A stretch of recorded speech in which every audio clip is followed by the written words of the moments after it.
এখন সৰু গাঁৱত আমি জন্ম হৈছিলোঁ। দেউতা খেতিয়ক আছিলে, মানে হেৰি পথাৰলৈ নিয়া, হাল বাই খেতি কৰা, এই গোটেই বস্তুখিনি সেইখন সময়ত আমি পাইছিলোঁ। পদাৰ্থ বিজ্ঞান বিভাগত মোৰ হেৰি আছিলে, মেজৰ। দেশৰ যিখিনি যোগাযোগ নিৰাপত্তাৰ খাতিৰত কৰিব লগা হয়, সেইখিনি কামেই আমি কৰি থাকোঁ। যিহেতু আপুনি 2001 চনত যোগদান কৰিছিলে আৰু 2025 চনত সন্মানীয় ৰাষ্ট্ৰপতি মহোদয়ৰ পৰা বিশেষভাৱে উৎকৃষ্ট সেৱাৰ বাবে আপুনি ৰাষ্ট্ৰপতিৰ পদক লাভ কৰিছিলে। যে যিটো কাম কৰিছোঁ সেইটো সময়মতে মই দিব লাগিব, লাগিলে মই ভাতেই নাখাওঁ। যিহেতু এতিয়া মই ৰাষ্ট্ৰপতিৰ নিচিনা ইমান এটা ডাঙৰ সন্মান পাইছোঁ, আচলতে অসম পুলিচত ভৰ্তি হ'ব পাৰিব। তাৰ কাৰণে আপোনালোকে দৈনিক যিবিলাক কৰ্তব্য কৰিব লগা আছে, পঢ়াটোতো লাগিবই, ফিটনেছ লাগিব। ফিটনেছৰ কাৰণে আপোনালোকে ৰাতিপুৱা দৈনিক আপোনাৰ দৌৰিব লাগিব, অকণমান প্ৰেক্টিছ কৰিব লাগিব। শাৰীৰিক ব্যায়ামটো একদম বিৰাট জৰুৰী। দৈপকীৰ অষ্টম সন্তানে হেনো মোক বধ কৰিব, কিন্তু সিহঁতে নাজানে যে দৈপকীৰ অষ্টম সন্তান ভূমিষ্ঠ হোৱাৰ মাত্ৰকে বসুদেৱে যে আনি মোক গতাব লাগিব, সেই কথা সিহঁতে নাজানে।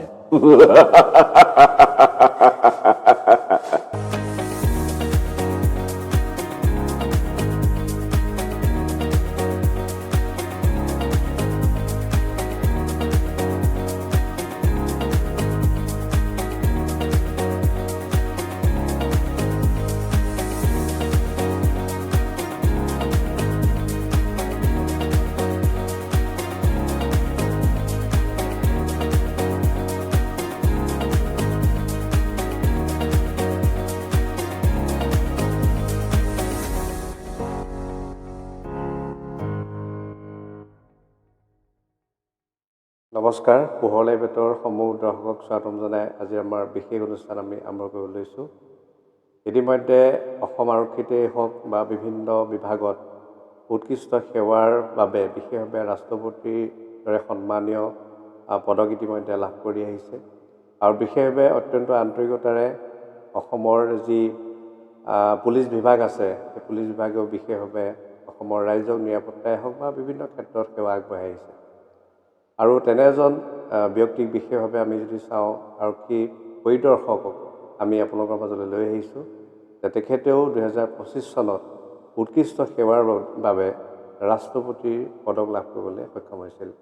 তেখেত হৈছে ললিত শইকীয়া ডাঙৰীয়া। ইতিমধ্যে আজি আমাৰ মাজত উপস্থিত আছে আৰু ললিত শইকীয়া ডাঙৰীয়া আৰক্ষী বিভাগত কৰ্মৰত হোৱাৰ সমান্তৰালভাৱে অসমত বিশেষভাৱে তেখেতে সামাজিক দায়বদ্ধতাৰ সামাজিক কামসমূহ কৰি আছে। আমি সেইবাবে পোহৰ লাইভেটে পোনপ্ৰথমবাৰৰ বাবে তেখেতৰ বাসগৃহত বিশেষভাৱে আমি উপস্থিত হৈছোঁহি। তেখেতৰ পৰা আমি জানিম যে কিদৰে আকৃষ্ট হ'ল অসম আৰক্ষী বিভাগৰ, কিদৰে তেখেতে দায়িত্ব পালন কৰি আছে আৰু এই ৰাষ্ট্ৰপতিৰ দৰে সন্মানীয় অতি গুৰুত্বপূৰ্ণ পদক বিশেষভাৱে লাভ কৰি তেখেতে অনুভৱ কেনেধৰণৰ, সেই সম্পৰ্কে আমি জানিবলৈ চেষ্টা কৰিম আৰু আমি জনাম আপোনালোকৰ আগত। এয়া হৈছে ললিত শইকীয়া ডাঙৰীয়া, আপোনাৰ পুনৰাই স্বাগতম জনাইছোঁ। ধন্যবাদ। প্ৰথমতে মই পোহৰ লাইফৰ সকলো কৰ্মবৃন্দকে আন্তৰিক ধন্যবাদ জ্ঞাপন কৰিছোঁ।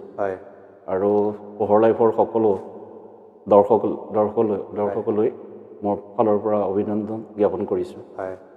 পোনপ্ৰথমতে আপোনাৰ আমি জন্ম ক'ত দিছোঁ, শৈশৱ কেনেদৰে অতিবাহিত হৈছিল তাৰ সম্পৰ্কে জানিব চেষ্টা কৰিম। মোৰ জন্ম হৈছিল মাজুলী। মাজুলী 1 নং কঁহালগাঁও বুলি কয়, আমাৰ বনগাঁও অঞ্চলৰে। তাতে এখন সৰু গাঁৱত আমি জন্ম হৈছিলোঁ। দেউতা খেতিয়ক আছিলে, দেউতাই মানে যথেষ্ট পৰিশ্ৰম কৰিছিলে। সেই সময়ত আমাৰ গৰু ম'হ এইবিলাক আছিলে। আমি তেনেকুৱা এটা পৰিৱেশত ডাঙৰ হৈছিলোঁ। মানে ৰাতিপুৱা শুই উঠিয়ে মানে পঢ়াৰ লগতে তাৰপিছত গৰুক মানে হেৰি পথাৰলৈ নিয়া, হাল বাই খেতি কৰা, এই গোটেই বস্তুখিনি সেইখন সময়ত আমি পাইছিলোঁ। সেউজীয়া গ্ৰাম্য জীৱনত আপুনি একদম মানে গ্ৰাম্য।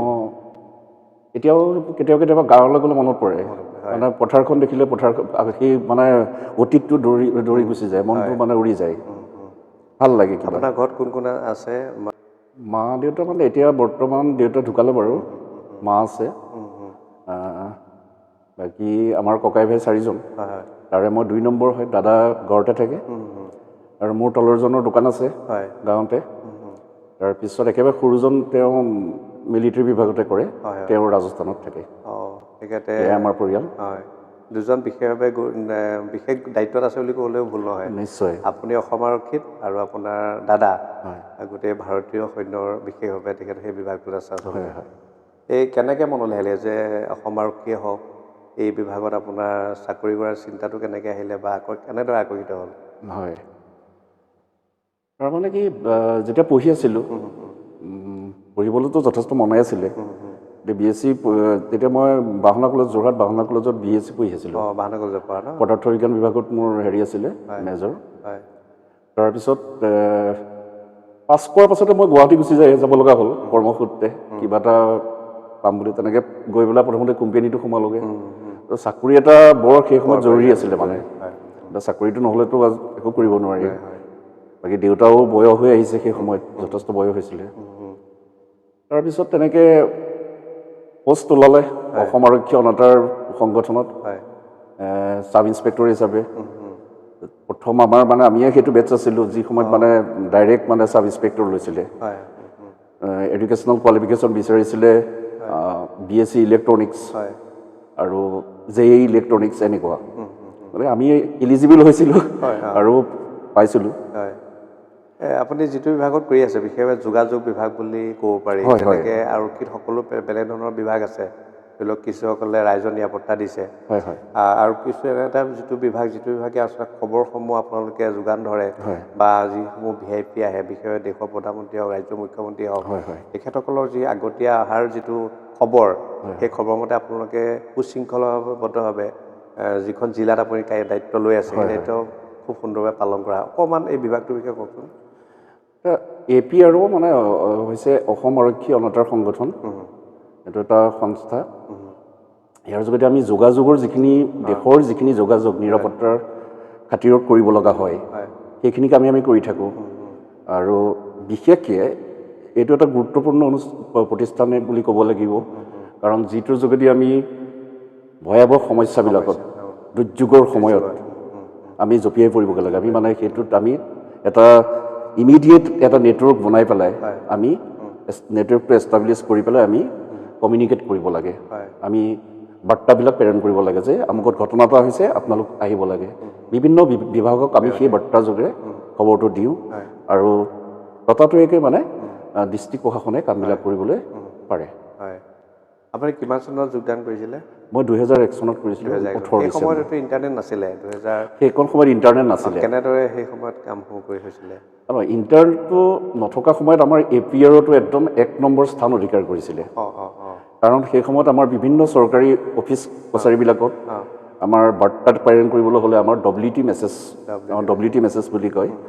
সেই মেছেজৰ যোগেদি আমি অসমৰ বিভিন্ন অফিচ কাছাৰীবিলাকত প্ৰেৰণ কৰিব পাৰিছিলোঁ। তাৰপিছত টেকন'লজিটো যেতিয়া ডেভেলপ হৈ গ'ল লাহে লাহে মোবাইল সেৱা ইণ্টাৰনেট সেৱা এইবিলাক হৈ গ'ল আৰু এতিয়া অলপ সহায় হৈছে। এতিয়া অলপ বেছি সহায় হৈছে, সুবিধা হৈছে। হয়।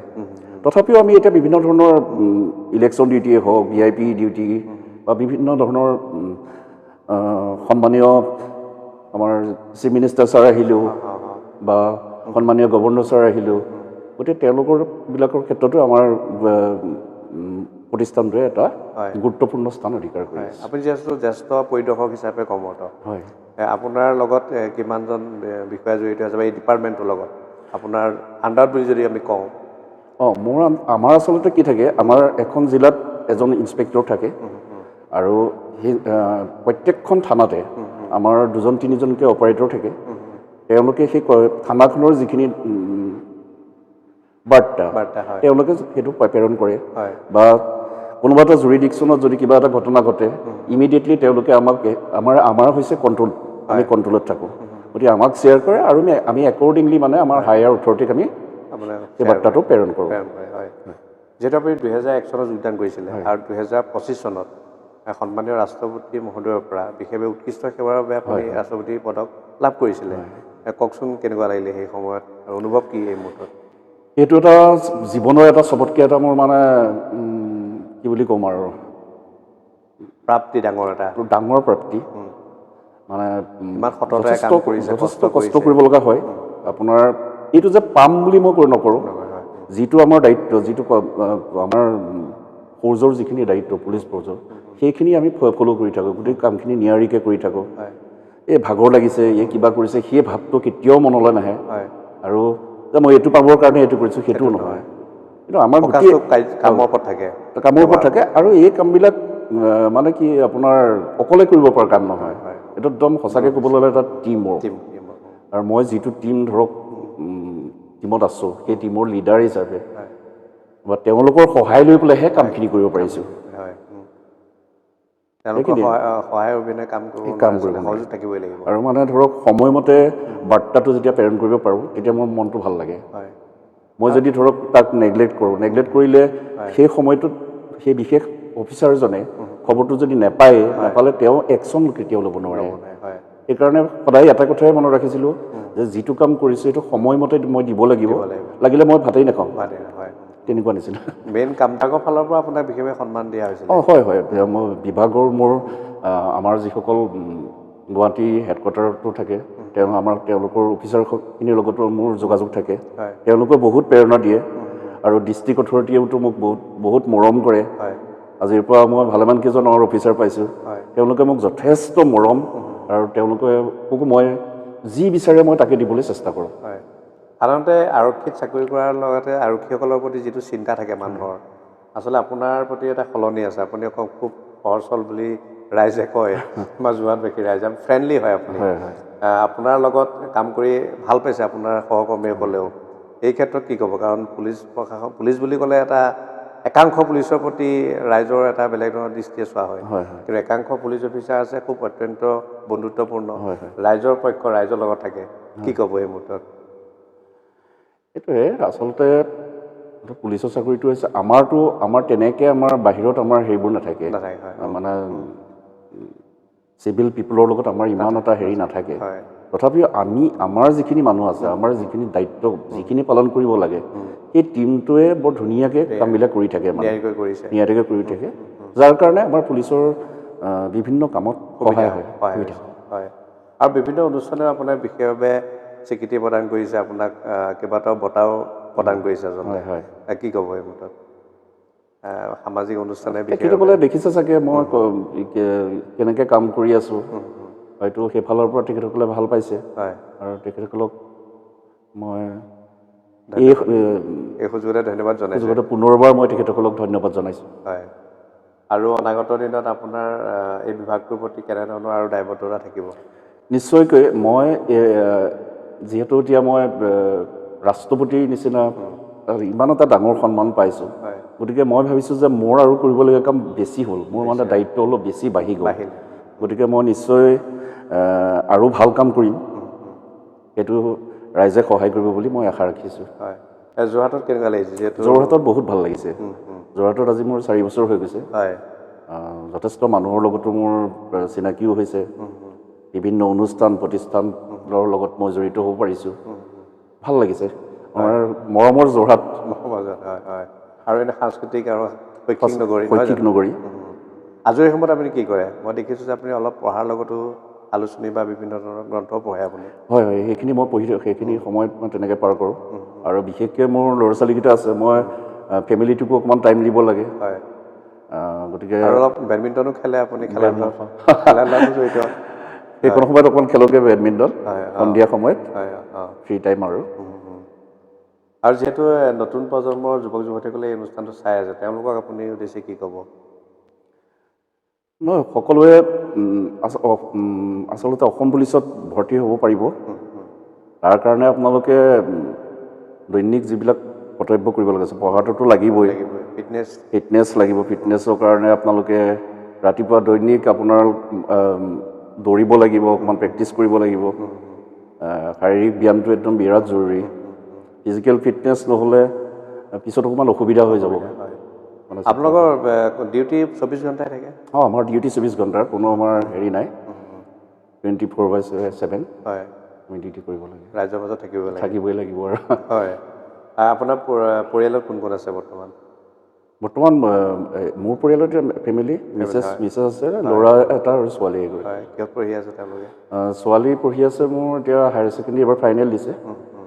তাৰপিছত ল'ৰাটো সৰু, 3 পাইছে ক্লাছ 3 পাইছে ক্লাছ 3 পাইছে আজি ৰিজাল্ট দিছে আজি ৰিজাল্ট দিছে নহয় হয় হয় অত্যন্ত ভাল লগা বিষয় আৰু ইতিমধ্যে এয়া হৈছে ললিত শইকীয়া ডাঙৰীয়া জ্যেষ্ঠ পৰিদৰ্শক ইতিমধ্যে যোগাযোগ বিভাগত বিশেষভাৱে তেখেতে সফলতাও লাভ কৰিছে আৰু সেইবাবে হয়তো সন্মানীয় ৰাষ্ট্ৰপতিৰ দৰে বিশেষভাৱে তেখেতে পুৰস্কাৰ প্ৰদান কৰিছে তেখেতক আৰু সামাজিক অনুষ্ঠানসমূহেও তেখেতক বিভিন্ন অনুষ্ঠানলৈ নিমন্ত্ৰণ কৰে আৰু তেখেতক বিশেষভাৱে সন্মান প্ৰদান কৰিছে আচলতে আৰক্ষীসকল ফ্ৰেণ্ডলি হ'ব লাগিব বন্ধুত্বপূৰ্ণ হ'ব লাগিব সেয়ে হয়তো কৰ্তব্যত নিষ্ঠা সহকাৰে দায়িত্ব পালন কৰিও তেখেতে ৰাষ্ট্ৰপতিৰ পুৰস্কাৰ লাভ কৰিছে বা ৰাষ্ট্ৰপতি পদক লাভ কৰিছে সমান্তৰালভাৱে সমাজখনৰ বাবে তেখেতে কাম কৰাৰ বাবে তেখেতক বিভিন্নভাৱে বঁটাৰে বিশেষভাৱে স্বীকৃতি প্ৰদান কৰিছে এয়াই হৈছে ললিত শইকীয়া ডাঙৰীয়া শেষত আপুনি কি ক'ব বিশেষভাৱে আজি অনুষ্ঠানটো আপোনাৰ লগত আমি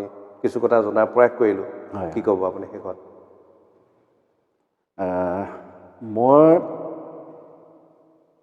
এটাই অনুৰোধ কৰিম আমাৰ নৱপ্ৰজন্মক যে আমাৰ এই APR বিভাগটোত আপোনালোকে সোমাবলৈ এটা অনুৰোধ কৰিছোঁ এইটো এটা সুন্দৰ বিভাগ এইটো আপোনালোকে হায়াৰ ছেকেণ্ডেৰী পাছ কৰি ছায়েন্সত পাছ কৰি পেলাই ডাইৰেক্ট সোমাব পাৰে আৰু ডিগ্ৰী পাছ কৰি পেলাই ডাইৰেক্ট ছাব ইন্সপেক্টৰত ভৰ্তি হ'ব পাৰে কিন্তু তাৰ কাৰণে শাৰীৰিক যিটো